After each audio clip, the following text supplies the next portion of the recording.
Good afternoon प्रिय विद्यार्थियों, online class में आपका हार्दिक अभिनंदन है। आइए आज इस लेक्चर में हम चर्चा करेंगे BA part third year subject अपना ड्राइंग एंड पेंटिंग, और ये लेक्चर नंबर है 112। कौन सा है? 112 नंबर का लेक्चर है। इससे पूर्व वाले लेक्चर यानी 111 नंबर के लेक्चर में अपन ने चर्चा की थी किसकी? मूर्तिकार शंकु चौधरी की अपन ने बात की थी। आज बात करेंगे हम इस लेक्चर में राम किंकर बैज की, जो भारत के प्रसिद्ध मूर्तिकार, चित्रकार और नाटककार माने गए हैं। मूर्तिकार, चित्रकार और नाटककार के रूप में इनकी गिनती की जाती है, जिनका नाम है राम किंकर बैज। क्या नाम है? राम किंकर बैज। राम किंकर बैज को शांति निकेतन में, शांति निकेतन पश्चिम बंगाल कोलकाता में, शांति निकेतन में किंकर दा के नाम से पुकारा जाता था। इन राम किंकर बैज को शांति निकेतन में, शांति निकेतन में किस नाम से पुकारा जाता था? किंकर दा के नाम से। किस नाम से? किंकर दा के नाम से पुकारा जाता था। किंकर दा, किंकर दा के नाम से इन्हें पुकारा जाता था। कहां पर? शांति निकेतन में। क्योंकि इन्होंने कहां से पढ़ाई की थी? शांति निकेतन से की थी। कहां से? शांति निकेतन से। अब चर्चा करते हैं अपन इनके जन्म के बारे में। इसके बारे में, जन्म के बारे में हम चर्चा करेंगे कि इनका जन्म सन 1906 ईस्वी में, सन 1906 ईस्वी में बंगाल के बांकुरा शहर के पास जुग्गीपाड़ा नामक गांव में हुआ था। कहां पर हुआ था? जुग्गीपाड़ा नामक गांव में हुआ था। तो लिखेंगे सन 1906 ईस्वी में, सन 1906 ईस्वी में।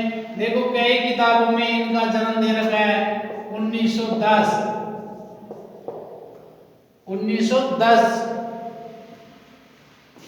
और कई किताबों में दे रखा है 1906, लेकिन अधिकतर किताबों में मान्य कौन सा है? सन 1906 ईस्वी में।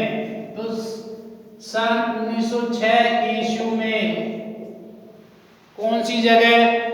बंगाल के बांकुरा शहर के पास। कहां पर? बंगाल के बांकुरा शहर के पास, शहर के पास, बंगाल के बांकुरा शहर के पास जुग्गीपाड़ा नामक गांव में हुआ था। जुग्गीपाड़ा, जुग्गीपाड़ा नामक गांव में हुआ था। दोबारा सुनेंगे। हम चर्चा कर रहे हैं राम किंकर बैज की, चर्चा कर रहे हैं जो भारत के मूर्तिकार, चित्रकार और नाटककार के रूप में जाना जाता है। इनको शांति निकेतन में किंकरदा के नाम से जाना जाता था।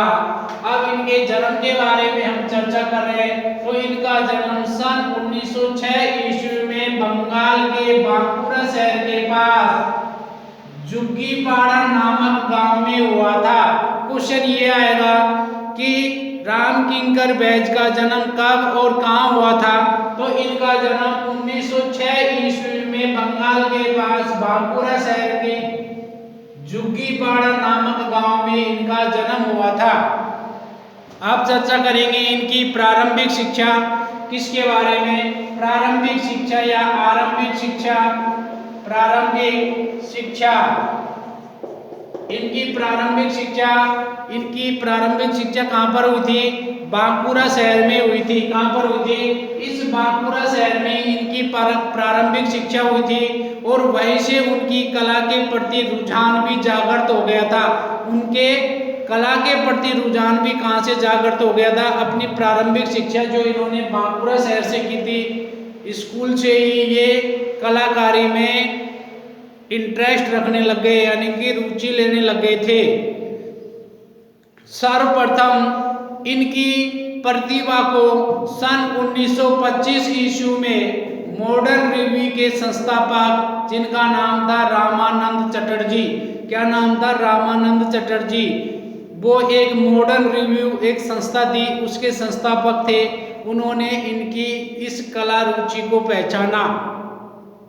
अब अपन चर्चा करेंगे इनकी कला शिक्षा के बारे में। किसके बारे में? कला शिक्षा के बारे में। कला शिक्षा कि इनकी कला शिक्षा कहाँ से हुई, कब हुई? तो देखिए, कला की शिक्षा इनको शांति निकेतन के कला भवन में प्रवेश लेना पड़ा। कहाँ पर? शांति निकेतन के कला भवन कोलकाता में इनको प्रवेश लेना पड़ा, जहाँ पर नंदलाल बसु जैसे कला विशेषज्ञों के सानिध्य में रहकर इन्होंने क्या किया? कला शिक्षा ग्रहण की। इनके कला गुरु कौन थे? नंदलाल बसु जैसे कलाकार, श्रेष्ठ कलाकार इनके गुरु रहे हैं। शांति निकेतन में ये पढ़ाई के साथ साथ में अपनी कला से धन अर्जित भी करने लग गए थे। यानी कि पढ़ाई के साथ साथ में ये पार्ट टाइम क्या करते थे? अपनी कला के माध्यम से धन कमाने लग गए थे। यानी कि ये अपनी कलाकृतियों को, शिल्प मूर्तियों को आदि को बनाकर बेचने का कार्य भी पढ़ाई के साथ साथ करने लग गए थे। इस कारण से इनका जो वहाँ रहने का खर्चा था, पढ़ाई का खर्चा था कॉलेज का, ये सब आसानी से निकल जाता था। उन दिनों में महाकवि रविंद्रनाथ टैगोर का उदारपूर्ण प्रभाव रहा था। किसका? रविंद्रनाथ टैगोर का। अब चर्चा करेंगे इनकी विधिवत शिक्षा के रूप में। किसके? विधिवत शिक्षा के रूप में किंकरदा ने चित्रकला के साथ साथ मूर्ति कला भी सीखी थी। किंकरदा ने, किंकरदा का मतलब राम किंकर बैज ने, राम किंकर बैज ने चित्रकला के साथ साथ में और क्या सीखी? मूर्ति कला भी सीखी थी। ये स्वयं मूर्ति बनाने में पारंगत थे। यानी कि ये स्वयं मूर्ति बनाने के लिए मिट्टी स्वयं तैयार करते थे। मूर्ति बनाने के लिए ये मिट्टी भी खुद ही मिलाते, खुद ही उसको तैयार करते थे, फिर सांचे में डालते। और इसके अलावा पत्थर की, लकड़ी की, लोहे की, तारों की आदि का ये क्या करते थे? ढांचा बनाते थे। किसका? तारों से, लकड़ियों से, उसके अलावा पत्थर से, और उसके अलावा और भी आवश्यक जो सामग्री थी, इन सब से ये ढांचा बनाते पहले, और उसके बाद में ये मूर्ति का निर्माण करते थे। इन्होंने मिट्टी, बालू, प्रस्तर यानी पत्थर, प्लास्टर, कंक्रीट आदि से अनेक आकृतियां उत्कीर्ण की। यानी इन्होंने अपनी लाइफ में मिट्टी, सीमेंट, कंक्रीट, बालू, पत्थर, बजरी, इसके अलावा कंक्रीट, प्लास्टर आदि सब अनेक धातुओं से मिश्रण करके उनसे मूर्ति शिल्प बनाए। विश्व भारती विश्वविद्यालय, यानी विश्व भारती कहाँ पर? शांति निकेतन। विश्व भारती विश्वविद्यालय से डिप्लोमा प्राप्त करने के बाद कला भवन के ये सदस्य बन गए थे। कला भवन कौन सा वाला? शांति निकेतन वाला। तो कला भवन के ये क्या बन गए थे? सदस्य बन गए थे। और बाद में वो मूर्ति शिल्प विभाग में अध्यक्ष भी बन गए थे। बाद में वहीं पर ये क्या हो गए? अध्यक्ष बन गए थे मूर्ति कला विभाग में।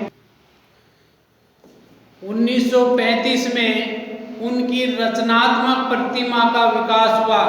1935 में उनकी रचनात्मकता का विकास हुआ, यानी कि उन्होंने अपनी जो प्रतिमा बनाई उनमें थोड़ी रचनात्मकता का प्रभाव रहा।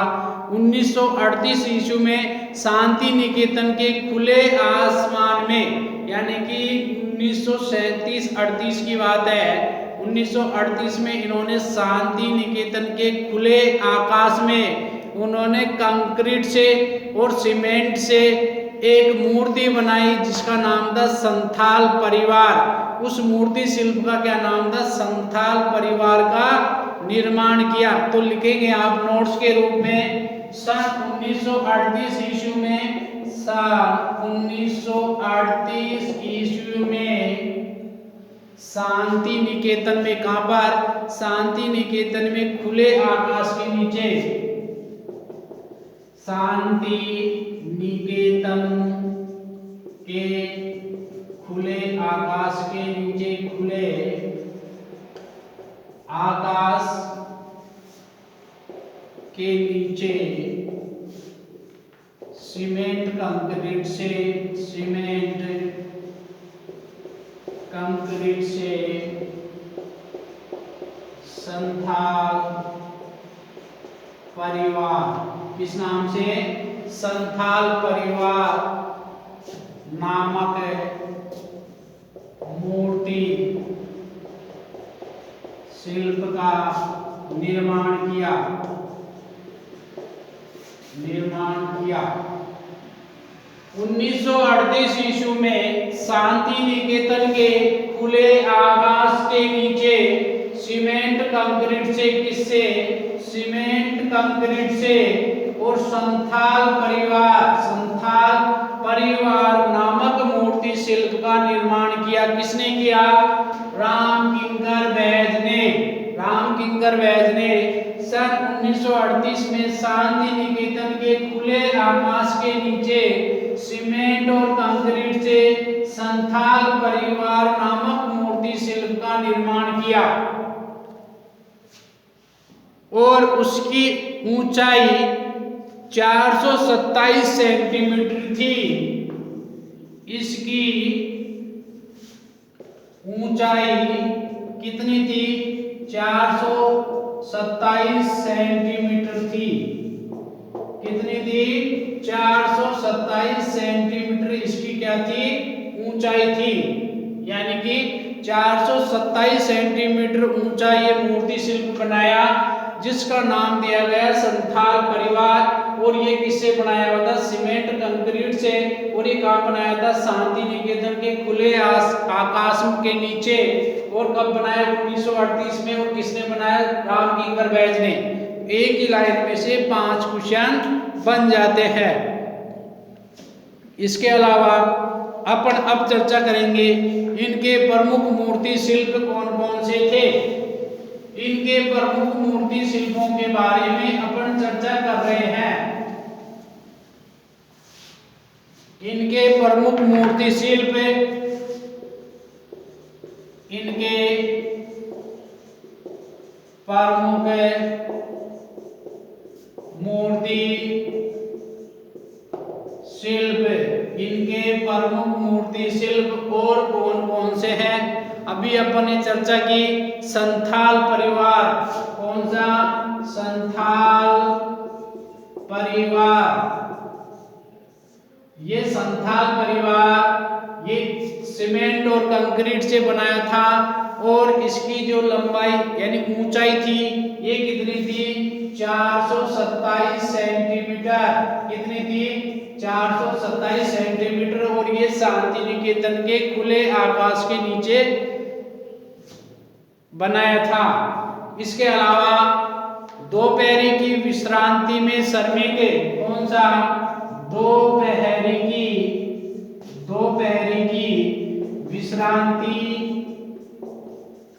विश्रांति में श्रमिक, यानी कि कोई श्रमिक है वो दोपहरी में क्या कर रहा है? विश्राम कर रहा है, तो उसका दृश्य भी इन्होंने बनाया। दोपहरी की विश्रांति में श्रमिक, दोपहरी की विश्रांति में श्रमिक नामक मूर्ति शिल्प भी इनका प्रसिद्ध मूर्ति शिल्प माना जाता है। उसके अलावा मेहनत कश किसान का जीवन, कौन सा बनाया?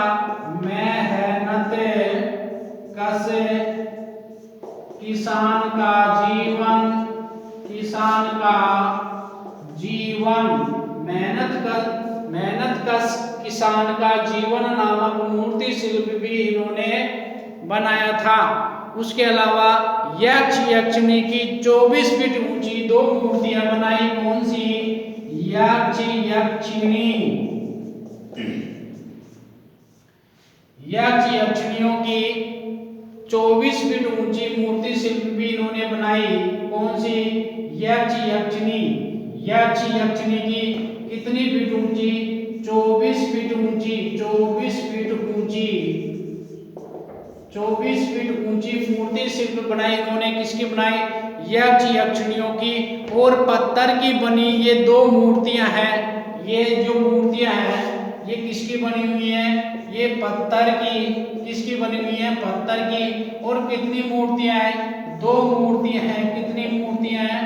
दो मूर्तियां हैं। कितनी मूर्ति? दो मूर्ति है। और ये मूर्ति रिजर्व बैंक ऑफ इंडिया नई दिल्ली में रखी हुई है। कहां पर रखी हुई है? Reserve bank of India. Reserve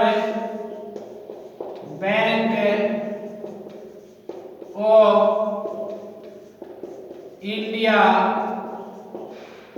नई दिल्ली। कहां पर रखी हुई है?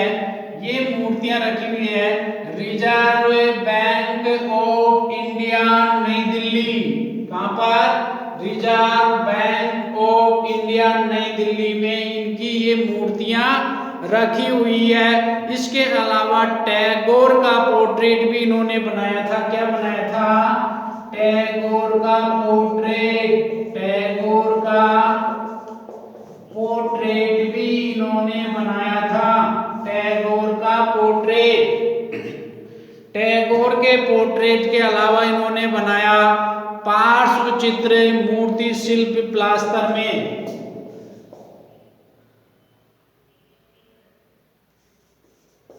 पार्श्व चित्र मूर्ति शिल्प बनाया।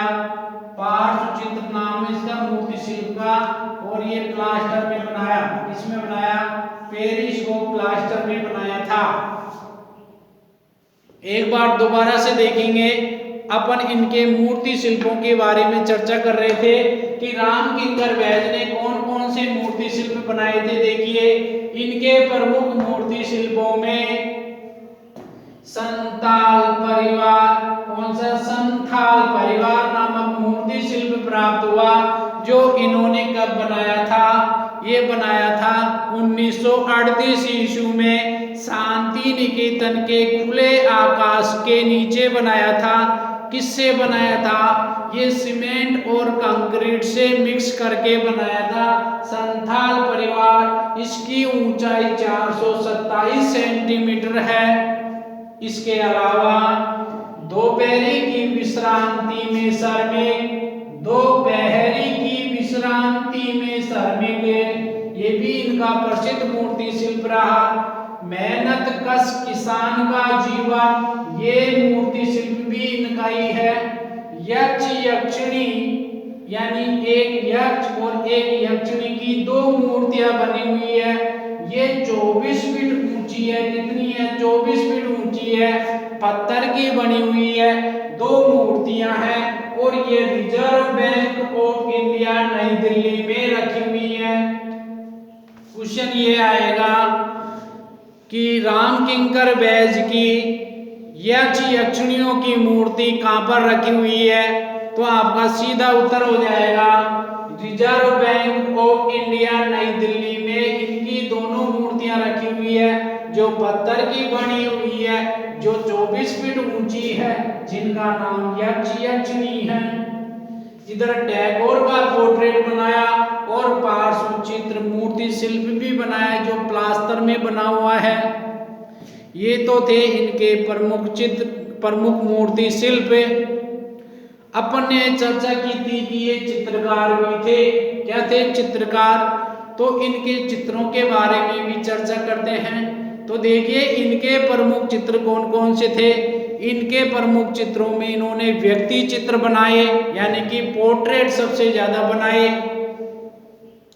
इसके अलावा कुछ डिजाइन्स बनाई, लता बनाई, लताएं, पेड़ की लताएं, भवन बनाए, प्राकृतिक दृश्य बनाए, सुजाता नामक का एक चित्र बनाया, कन्या और कुत्ता नामक एक चित्र बनाया।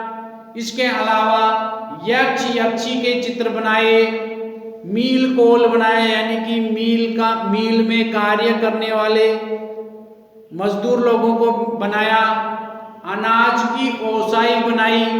इसके अलावा शीतकालीन मैदान बनाए, मेघाच्छादन संध्या बनाई, यानी कि बादल छा जाते हैं, शाम की टाइम बादल छाए हुए थे और शाम का समय था, तो मेघाच्छादन संध्या नामक चित्र भी इन्होंने बनाया। इसके अलावा निर्माण नाम का चित्र भी इनका प्रसिद्ध चित्र रहा और माँ बेटा नामक चित्र भी बनाया। इसके अलावा कृष्ण जन्म जो घनवादी शैली में इनका प्रसिद्ध चित्र माना जाता है। आदि प्रमुख चित्रों के बारे में इन्होंने अध्ययन किया। तो ये थे इनके प्रमुख चित्र और अपन ने यहाँ पढ़ा था इनकी प्रमुख मूर्ति शिल्प।